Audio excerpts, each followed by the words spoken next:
بسبب ان انا عاوز اعمل نمو اقتصادي داخل مصر.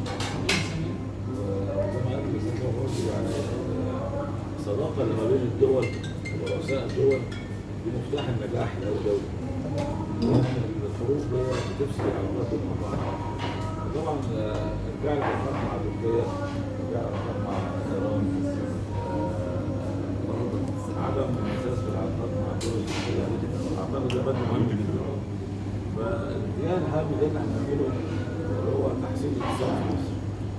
الحاله الاولى عشان تحسن هذا الاقتصاد يبقى لازم تبقى البنيه الاساسيه موجوده. يعني اي دوله في العالم عاوزه نمو اقتصادي لازم يكون عندها طاقه كهربائيه كافيه، لازم يكون عندها غاز كافي، لازم يكون عندها ميه، صرف صحي، صرف صناعي، طرق، مواني، اتصالات وبنوك قويه. البنوك ده عامل مهم جدا في دوله العالم. فانا شايف المرحله الاولى اللي احنا ماشيين فيها من 14 لغايه النهارده الهدف الرئيسي بتاعها ان انا ارفع كفاءه البنيه الاساسيه للدوله. فلما نيجي نمسك الكهرباء قلنا قبل كده ان سنه 13 كان عندنا 26000 ميجا وات. مصر كانت بتستهلك 32، كان في عجز 6000 ميجا وات.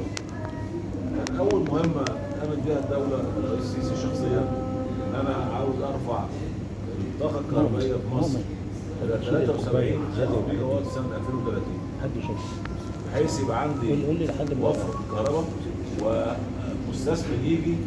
كان الاول سنه 13 و14 كنا في المحافظه عشان المستثمر يعمل مشروع لازم يجيب الاول موافقه من وزاره الكهرباء. ان وزاره الكهرباء هتوفر له الكهرباء اللي هو طالبها 10 جنيه 10 هو طالب اي عشان كان في عجز. فانا شايف النهارده كوبايات الكهرباء حلت بالكامل وتم الاتفاق، تم التخطيط على ان احنا نشتغل في الاربع اتجاهات. الطاقه القديمه عملنا 3 شركات او 3 محطات مع سيمنز، كل واحده منهم ب4.8 وطلعنا 14.4. الطاقه الشمسيه لاول مره في تاريخ مصر يتم اصدار القرار الجمهوري وقانون الاستثمار سنه 2014 ديسمبر 2014 يسمح بان المستثمر المصري او العربي او الاجنبي له الحق انه يبني محطات طاقه شمسيه على نفقته ويبيع الكهرباء لمين؟ للدوله. فده كان قرار مهم جدا. بالتالي اول مره يتعمل محطه البان في مصر صور كل الناس انك تعمل محطات تطلع 2000 ميجا وات 1650 ميجا وات يعني 1.6. تعمل محطات رياح الزعفرانه طلعنا 1.4.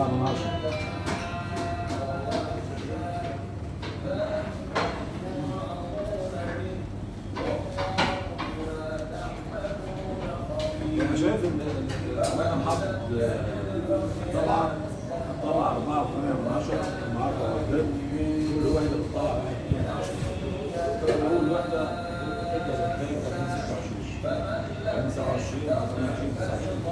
معنى كده إن أنا هوصل 2030